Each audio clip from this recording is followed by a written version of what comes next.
Halo teman-teman, kembali lagi bersama saya di Opini Klik Fakta. Ekonomi kita hari ini sedang kurang baik-baik saja. Efisiensi anggaran juga sempat dilakukan oleh pemerintah baik di tingkat pusat maupun daerah. Di sisi lain juga ada relaksasi anggaran yang mulai dibuka secara pelan-pelan. Masyarakat merasakan langsung dampaknya. Ada masyarakat yang merasakan harga kebutuhan pokok yang masih tinggi, penghasilan yang tidak sebanding, dan banyak orang yang akhirnya bergantung pada pinjaman online atau layanan pay later hanya untuk memenuhi kebutuhan sehari-hari mereka. Fenomena orang berhutang ternyata bukan hanya terjadi pada individu, tetapi juga pada pemerintah. Pemerintah baik pusat maupun daerah sama-sama memiliki peluang untuk berhutang. Dari pemerintah pusat, mulai rezim satu ke rezim yang lainnya, utang negara diwariskan dan juga menumpuk dan seakan menjadi sesuatu yang biasa. Lalu kini pemerintah daerah pun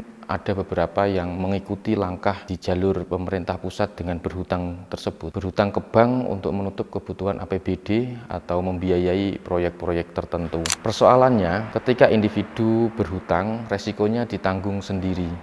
Tapi ketika pemerintah daerah yang berhutang, resikonya ditanggung bersama, yaitu rakyat yang ada di daerah tersebut. Di video ini kita akan membahas tentang fenomena utang pemerintah daerah. Kita akan melihat apakah benar utang itu menjadi solusi dari adanya defisit atau justru tanda lemahnya tata kelola keuangan. Apakah benar proyek yang dibiayai itu sangat mendesak atau sekedar ambisi elit, dan yang tak kalah penting adalah bagaimana keterbukaan informasi soal jumlah pinjaman, soal bunga, kemudian jangka waktu, agunan, hingga kemampuan membayar dari pemerintah daerah.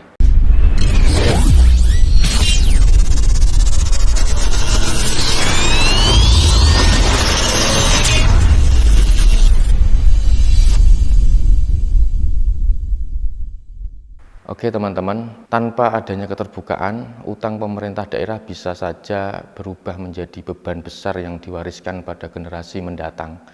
Dan rakyat tidak pernah benar-benar tahu dan paham mengapa mereka harus menanggung utang tersebut. Hal yang pertama adalah soal budaya berutang di level individu dan juga paralelnya di pemerintah. Banyak warga memilih atau memakai pay later atau pinjaman online, bahkan kredit mikro, agar bisa hidup normal di tengah inflasi dan pendapatan yang tak tumbuh secara signifikan. Ini menjadi gambaran makro bahwa ketika sedang kepepet, baik individu maupun lembaga pun bisa terjebak dalam pola berutang sebagai solusi yang cepat. Pemerintah pusat sudah lama memakai utang sebagai instrumen untuk membiayai pembangunan, dan fenomena itu diwariskan dari pemerintah dahulu ke pemerintah berikutnya. Tidak hanya itu, tetapi juga hutang diwariskan dari pemerintah pusat juga kepada pemerintah daerah. Misalnya APBN atau APBD-nya tidak cukup, ya berhutang. Itu menjadi sesuatu yang dianggap solusi. Dari Orde Baru hingga reformasi hingga pemerintahan hari ini, utang pusat selalu diwariskan. Pola warisan utang pusat ini kemudian menimbulkan skeptisisme publik.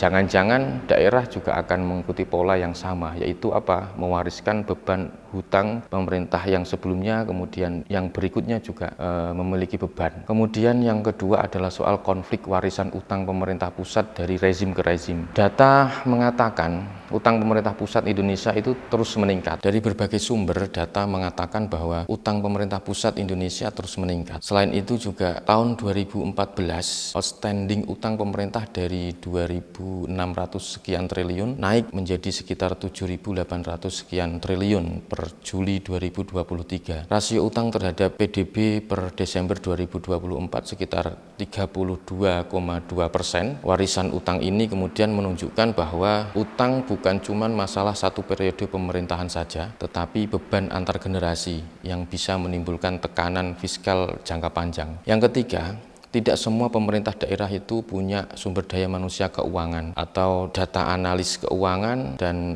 oversight legislatif yang juga kuat. Ini mempengaruhi kemampuan membuat estimasi pendapatan, menetapkan belanja, dan melakukan monitoring utang agar tidak terjadi bumerang. Kita coba melihat contoh nyata. Jadi beberapa daerah ada yang berhasil membayar hutang, ada yang juga gagal atau gagal bayar kepada pihak ketiga. Tunda bayar juga ada. Kita ambil contoh misalnya, yang pertama adalah Kabupaten Purwakarta. Mereka sempat gagal bayar kepada pihak ketiga karena defisit APBD tahun 2023 sekitar 83 miliar. Pemkab Kabupaten Purwakarta mengalokasikan pembayaran bertahap pada tahun 2024 atau setahun setelah gagal bayar. Kemudian ada Kabupaten Kuningan, Jawa Barat, terjadi tunda bayar kegiatan dan proyek APBD tahun 2024 yang terakumulasi tunda bayar, kemudian plus utang yang belum jelas totalnya. Tapi kemudian diterapkan istilah tunda bayar APBD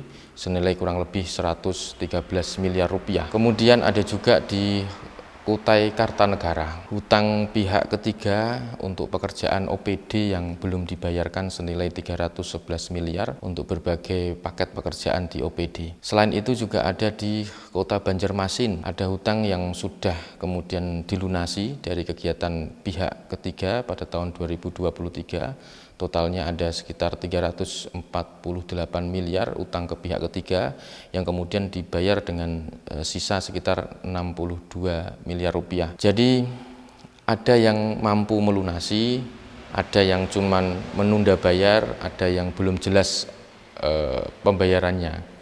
Termasuk juga belum jelas agunannya, tenornya, bunganya, dan sebagainya. Ini kemudian menjadi sinyal bahwa tidak semua daerah punya kapasitas yang sama. Yang kelima, apakah utang itu karena defisit APBD atau adanya proyek besar yang mendesak? Banyak kasus gagal bayar atau tunda bayar itu tidak selalu karena proyek yang baru atau proyek besar, tetapi juga karena APBD-nya yang defisit. Namun APBD yang defisit bukan sesuatu yang mutlak, karena APBD adalah dokumen sifatnya asumtif. Pendapatan itu diproyeksikan, kemudian belanja itu direncanakan, dan kadang terjadi overestimation pendapatan atau underestimation belanja. Bila proyeksi pendapatan terlalu optimis, bisa memunculkan defisit karena realisasi pendapatan lebih kecil dari asumsi awal. Dan sebaliknya, ada proyek besar yang memang memerlukan investasi yang besar seperti pembangunan jalan, kemudian jembatan, sistem drainase, irigasi, air bersih, pendidikan, dan fasilitas kesehatan misalnya.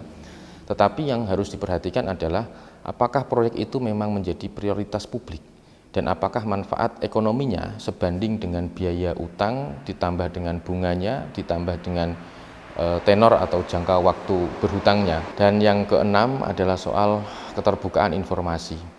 Apa yang harus publik ketahui harus jelas agar masyarakat bisa menilai sendiri resiko dan juga seberapa urgensinya. Nominal utangnya berapa, total pinjamannya, kemudian bunga dan biaya tambahannya tetap ataukah mengembang, bagaimana suku bunga dibanding dengan standar pasar, kemudian tenor pelunasan atau jangka waktu pembayaran pokok utangnya berapa lama, kemudian agunan atau jaminannya, apakah menggunakan aset daerah, apakah menggunakan aset tetap atau aset tidak tetap, dan sebagainya. Kemudian skema pembayarannya, dari mana APBD akan menyediakan dana cicilan dan bunga setiap tahunnya, apakah ada resiko bahwa pembayaran tersebut akan memotong alokasi untuk pelayanan publik atau tidak. Selanjutnya juga soal kemampuan daerah membayar, evaluasi terhadap pendapatan daerah, baik itu PAD maupun dana transfer dan sumber yang lainnya, dan apakah ada rencana untuk memitigasi jika pendapatan tidak tercapai. Nah, teman-teman semua, kita coba lihat dari perspektif teori untuk membantu memahami konteks dan masalah ini. Yang pertama, kita bisa menggunakan teori fiscal illusion. Jadi pemerintah itu bisa membuat manfaat proyek terlihat sangat besar dan mendesak sehingga publik mendukung utang, tetapi masyarakat sering tidak merasakan langsung beban utangnya sampai bertahun-tahun yang akan datang.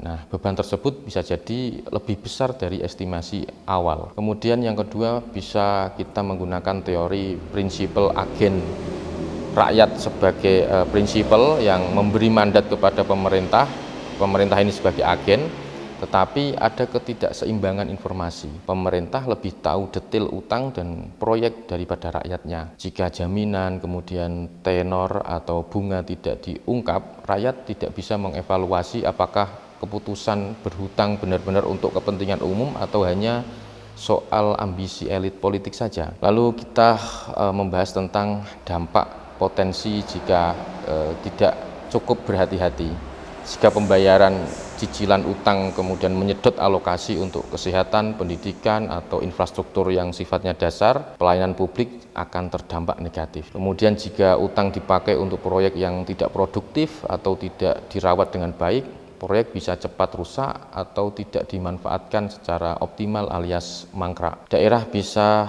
mengalami tunda bayar juga atau bahkan gagal bayar, tidak mampu membayar kewajiban kepada pihak ketiga yang memberi hutang, kemudian beban hutang bisa diwariskan ke pemerintahan selanjutnya, beban keuangan jangka panjang dan juga secara politis. Utang pemerintah daerah bisa jadi alat penting jika dipakai dengan prinsip kehati-hatian dan kejelasan. Tetapi kenyataannya dari Purwakarta hingga Kutai Kartanegara, dari Kuningan sampai dengan Banjarmasin, kita melihat bahwa tidak semua daerah punya kapasitas yang sama. Ada yang hampir gagal bayar, ada yang menunda bayar, ada yang masih menyisakan utang ke pihak ketiga. Kita harus bertanya, apakah utang itu memang betul-betul pilihan terakhir, bukan solusi instan saja? Apakah penggunaan utang dilakukan dengan transparansi yang penuh, agar rakyat bisa menilai apakah beban utangnya masuk akal dibanding manfaatnya? Karena ketika utang diambil bukan cuma pejabat yang menanggungnya, tetapi juga seluruh rakyat di daerah. Jadi sebagai masyarakat kita harus mendorong agar pertama, pemerintah lebih berhati-hati dalam mengajukan hutang. Kemudian yang kedua, APBD dibuat lebih realistis dalam asumsi pendapatan dan juga belanjanya. Kemudian yang ketiga, adanya ketentuan regulasi kuat tentang utang daerah, termasuk batas bunganya, kemudian tenornya, agunannya, dan akses informasi publik yang jelas.